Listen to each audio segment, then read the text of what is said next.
Hi y'all, this is Deidre and Charles with SoSoMarried, and we're going to continue kind of where we left off. I think we left off at Who's That Knocking? You know, my mama knocked on the door when when I was in college, and we'll just kind of swiftly move how our relationship moves, you know, throughout time, and then we got a few questions at the end.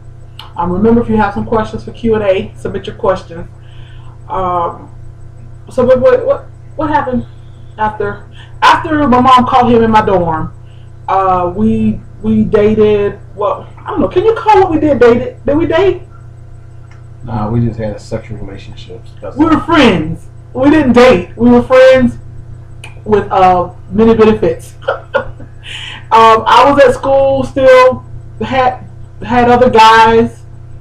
Ain't no telling what he was doing, and we just waiting on her.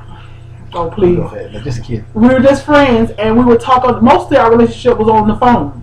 We didn't see each other a lot. This is now about 6 months after we met, or so. Yeah. Did I tell what? But your mom called us, and afterwards, her conversation piece and all that. What about how she? We talked about that. Yeah. So we're moving on from when she called him in the dorm. So after she called him in the dorm, tired. I just got off work. Yeah, he just got off work, and then he went and tried to do some work with his lawn care service, but it started raining, and then we exchanged words before this video because he acted like he don't want to do it. I didn't say that. Well, no, he didn't really act like he didn't want to do it. He don't want to do the video, but I told him we had like 10 questions, and he's like, I don't want to answer no 10 questions. We're going to answer about 2. She want me to lie? I've been up since 5 this morning. Well, I slept all day. Anyways, so you threw me all off track. So moving on from when my mom called him in the dorm, we had a friendship. We were developing a friendship, and friends with benefits, but we really didn't have a lot of physical contact with each other after that. We talked a lot on the phone, and I think it had a lot to do with his pharmaceutical business, and not to mention that he lived like down South Florida, so you lived like 4 hours from me, so from where I was in college, so we had a phone relationship. And she didn't have no car, no transportation. She was a college girl. Yeah, I was a college student, no transportation. So, yeah. I was into my basketball. I was into basketball and other men. So we started to develop this phone relationship, and our relationship we just had a good time when we talked on the phone. I mean, we laughed, we talked, we had a great time. There was no pressure as to when you coming back to see me, where are you. And to me, just like a side note, ladies, if you have a friendship with somebody and you want that to develop that into something more, don't put the press on the person. Just be their friend. Become indispensable to them. Become irresistible to them by not putting that full court press on them. As if you just want to be friends. Because I'm like, if you're looking for something more than friends, you need to get some clarity there, where hey, yeah, at that time I wasn't looking to be more than friends. Right. See, you have to put that in there because if you're looking to be more than friends, you need some clarity. You need to know where you stand. What is he looking for? Who you are to him, and he'll let you know when he introduce you to somebody. If he said, "Oh, this is just my friend," believe me. Believe exactly what he said. You better believe it. That's all you are, just a friend. But if he said, "This is my lady. This is my fiance. This is the person that I love. Or this is my girlfriend. This is the one that I like." Make sure you get some clarity on it. So at that time, I was young. I wasn't looking for anything more. So we So what happened? Okay, we're gonna move a little swiftly. What happened was I didn't hear from him for a while because we would talk. Would you say once a week? Yeah, once a week. We would talk about once a week, twice a week, twice a week. And there came a time that was about a 2-month period that I hadn't heard from him, and I knew something was wrong. He had previously given me his mom's phone number. And I called his mom. I'd never met his mom and never talked to his mom before. And I can remember to this day, that had to be 20 something, 25. Saying, ma'am, you don't know me, but my name is Deidre, a friend of Charles, and we talk all the time, at least once, twice a week. I haven't talked to him in a couple of months, and I'm wondering, is he okay? She's like, yes, he's okay. And I knew something was strange about that. Yes. I said, do you know where he is? She said, yes. And I was like, can you tell me where he is? And she was real slow about answering. You know, mamas go protect their babies. Well, that's the part she's supposed to get, because mama she knew that if I wanted somebody to know where I'm at, I wanted my address, I knew how to get in contact with them. Yeah, so I said, is he in jail? And then she's like, yes. So she gave me she simply called out a little later to get his address from his younger sister. So later on I got his address and I wrote him. And that's how we made our first contact. And that had to be around 91. Yeah. It was around 91 because I could still picture the date stamp on the envelope. And so around 91 I wrote him and he immediately wrote me back. And we reignited our friendship, I would say, you know, through letters. And we wrote each other for 14 years. Also, I visited him a lot too. I think my first visit, you were in Atlanta? You came to see me in Atlanta? Yes. Okay, she came to see me in Atlanta. I was in Atlanta. So you the one told, you don't remember. Anyway, yes, I went to visit him in Atlanta. I had a lot of visitors. Oh, that's a shame. When I say visit him, I don't mean visit him at his condo. I mean visit him at the penitentiary. So I had a lot of visitors. So I visited him in Atlanta, and then he moved around different places. I visited you where? Atlanta, Miami. Yeah, Miami. I visited Miami. When he moved to Miami, I visited Alabama. Anyway, so we'll talk much more about how we. You visited me in Leavenworth? No, you never visited me in Leavenworth. No, but I didn't even know you were in Leavenworth until I don't know. I had a lot of places. I've been a lot of places in the federal prison system. So, anyways, why did you move? Why did they move you a lot? Because of my security. I wouldn't go to work. I wouldn't work while I was in prison. You know, why would you go to prison and start working? That is crazy to me.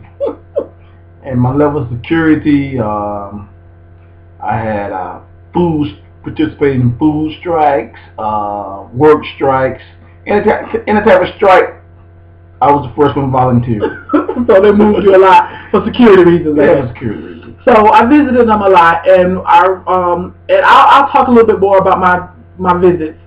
But I will tell you, the first time I visited him in prison, I was scared to death because all I knew of prison is what I saw on TV, and I thought that he's gonna be walking around with shackles on his legs and on his hands, and I thought that they were gonna body search me and cavity search me and all of that stuff, and it was not like that. I'll talk more about that some other time.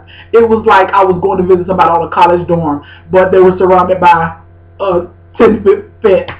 I mean, I was like, yeah, I was like, I couldn't believe though how they were just walking around like they were walking around on the college campus or something. I couldn't believe it, y'all. It's totally different from what I thought and what you might imagine from seeing on TV. But anyway, but I would go visit him, and all the different places I visited you, we had personal contact. I didn't have to visit you through glass and on the phone and all that. We had personal contact. That's jail. In prison is different.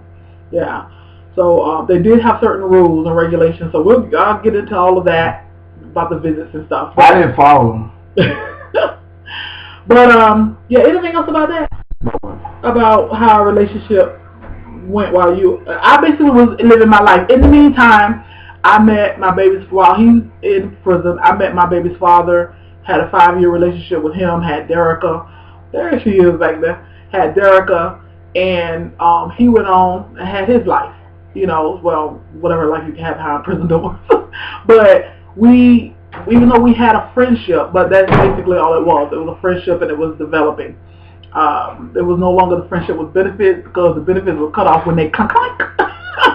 But we truly developed a very meaningful friendship through letters and phone calls. And we'll talk more about that. Well, let me clarify before we go into I'll move the table. Now, I'm joking about prison, right? But I don't glorify prison at all because it's a very sad place. It's a very bad place. And I want to clarify that. That's something that I don't glory in. That's if I could erase that part of my life, I would, because a lot of people get the wrong idea, especially young black men, about prison. They don't teach them the reality of prison, because the reality prison, you're no longer yourself.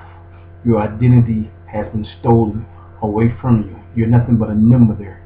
You ain't an animal. You're a number. Yes. And animals have names. Yeah. And so they take your identity away from you. And one of the most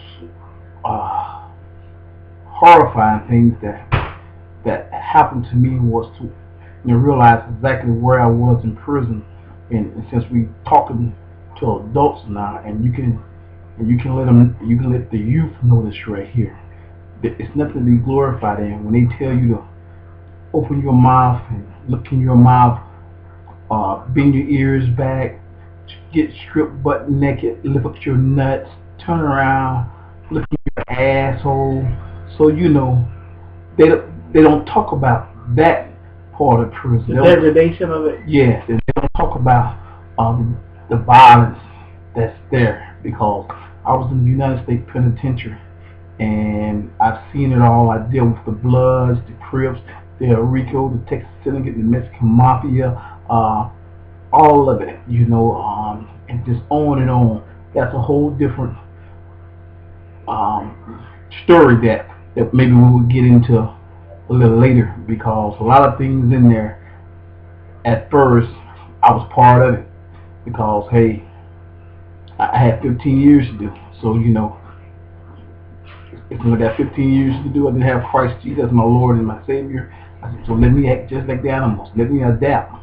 And a lot of things that I did that I wasn't proud of.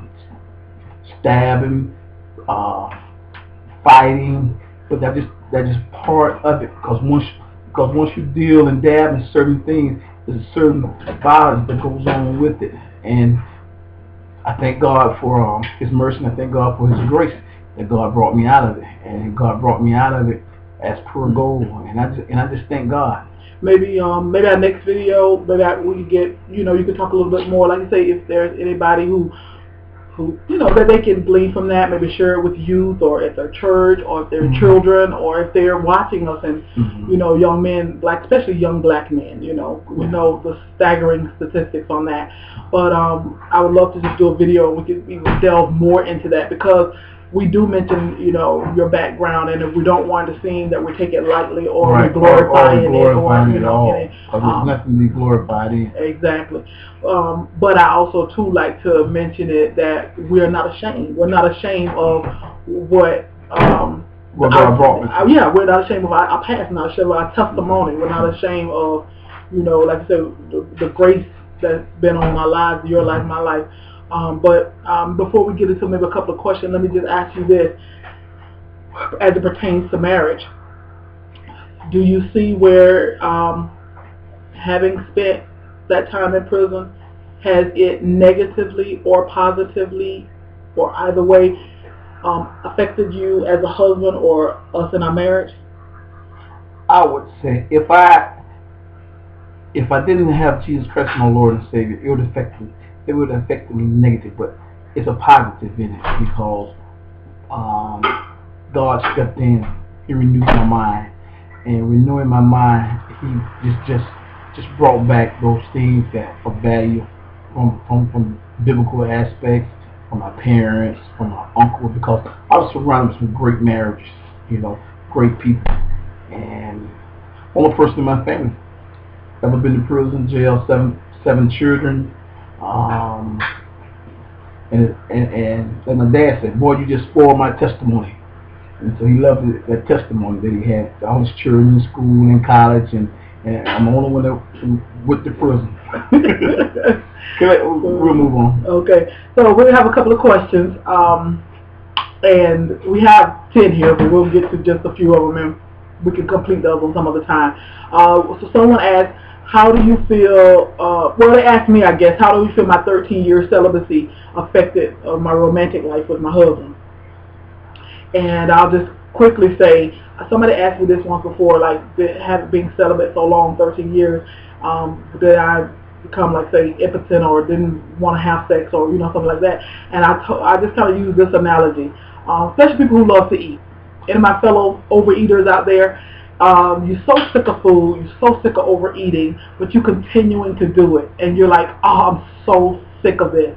But you, as you're eating, you get enjoyment out of it. But when you're done, you're like, why did I do that? And that's how sex was becoming to me.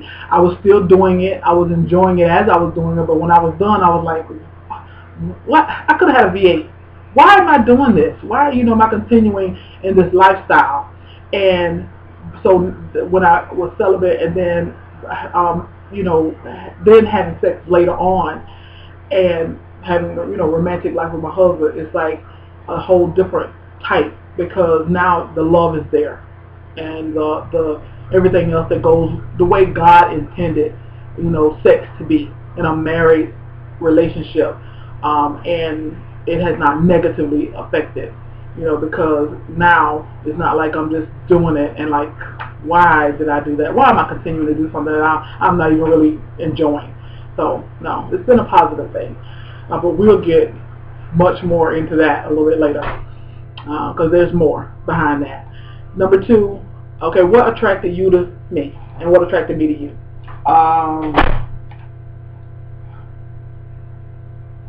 At the beginning, of course, physical attraction. But what really attracted me to her was I come to find out, and I come to a conclusion that for the first time in my life that I was making love to this individual without taking off my clothes, and that really attracted me to her. Wow, awesome. Well, that you got to understand that we met, like I say, 26 years ago in our sin. So what attracted us then is like a whole lot different from, you talk when we got married almost 20 years later. So we talked about that on the first video. Mm-hmm. So what attracted me to him initially was he was very polite. When he walked over to the table and asked me that I want to dance, and my first thought was he's too short, but he was very polite and he was handsome. So that's what, those eyes. Y'all see his eyes? See his eyes? Oh, and now you could tell, but they're brown. Oh, okay, you got to get close with it. Beautiful brown. So what attracted to me is that he was very handsome and very polite. But then as time went on, what attracted me even more is his way with people. Oh my God, he's like, I'm in awe. Like he's like magic with people. He loves them, and people love him. And it's a whole lot more that goes to that, but we'll just move on. So that was the major attraction. And then as Christ got in his life, I could see the difference in this man, even through letters and phone calls and visits through the prison system. I could see the change, the turnaround God was making in his life, because I knew him before Christ, and I knew him after Christ, and I saw a major difference, and that attracted me to him, because I got saved first, and then eventually he got saved. So we'll talk about that even more so. She didn't think I was saved because I cussed a little bit. A little bit. Oh my! I'm a cussing family. Oh my goodness, he used to curse more than a little bit, and I'm still got that holy water. I'm still praying for him. He still be cussing, but it's not as bad as he used to. But yeah, he came back yet. I know it's a holiness is a process, and we both working on it. How did your relationship transfer from secular to spiritual? I thought you said 2 questions. I'm trying to get through half. Okay, we'll come back, because that's spiritual and secular transformation. That's kind of long. Let's get to number 5, and then we'll end on that one. The most important, let me see. What is the most important aspect? No, what's the most important foundation? What's the most important foundation in a relationship, and the most important thing to sustain? To me, is kind of one and the same for me. You want to answer first, or me? Trust. You gotta be able to trust your mate. If she tell you something, you want to be able to say, well, hey, I don't care what somebody else come and tell me behind her. She told me this right here. I want to be able to take her word at face value. If she says she's going to pick me up at 5 o'clock and she's late, I know it's for a reason. If she tells me that hey, such and such happened, I don't care what nobody else said. I believe her. Her words supersede everything that anybody else said besides God. I mean, where I think we have one of the greatest trusts it is in a marriage. My wife can go anywhere, cruise without me, with her sisters, her friends. It doesn't bother me because I trust her. And if you ain't got that trust there, financially wise, I trust her. I don't hide my check. I put it in our bank account, be it wherever. You know, I don't hide. I don't hide nothing from her because I trust her. And also in that where I can bring out the little boy in me. I can shed tears. She's not gonna laugh at me. She's not gonna laugh at my hurt. She's not gonna laugh at my pain. And so that trust, and it's something you have to work on. It's something that you really have to work on in a marriage because there's all types of level of trust. You know, because we all got skeletons in our closet that we won't let come out, that we won't help. We want people to see, but we're afraid that they may laugh at our pain, laugh at our hurt. And we don't want nobody laughing at our pain and laughing at our hurt. And so that trust. Yeah. My answer is I basically ditto exactly what he says is trust. And like he said, it's something to work on. We didn't just, I think we came together with a certain amount of trust because we had known each other and we developed and built up that trust. But even after we got married, I would learn little things about him that I would say, and I told him, maybe, family members saying different stuff, that to him it was like no big deal for him to tell me. But I told him, one time his cousin told me he said he knew how to fly a plane. She was like, we were just having a conversation. She was like, Charles, remember that time you flew that plane? And I was like, now we've been married probably about 3-4 years when he said that. And I said, married 3-4 years, had been knowing him about 23-24 years at a time. I said, after she left, I laughed it off like, ha ha ha, yeah, I know my man know how to fly a plane. I said, you know how to fly a plane? I was just a little, I don't know what size you see it. And I was, twin, just a little twin engine. I said, and at that time, different people have been telling me little stuff, I was like, Charles, remember that time, this and that? And I said, don't let anybody else come tell me something about my husband that I don't know. Because I want, like I said, that trust and integrity. I don't want to pretend I know you and I don't. And I don't want somebody else to know you better than I know you. I want you to know me better than anybody else, and I want to know you better than anybody else. So, trust. And that, you can work a relationship around that, around trust. Alright, those of y'all that still here with us 24 minutes later, we hope this has been a blessing to you y'all. And baby, thank you for doing this video with me. Even though you got up 5 o'clock this morning. Going to sleep now, y'all. Alright, love y'all. Y'all be blessed. Love you too, baby.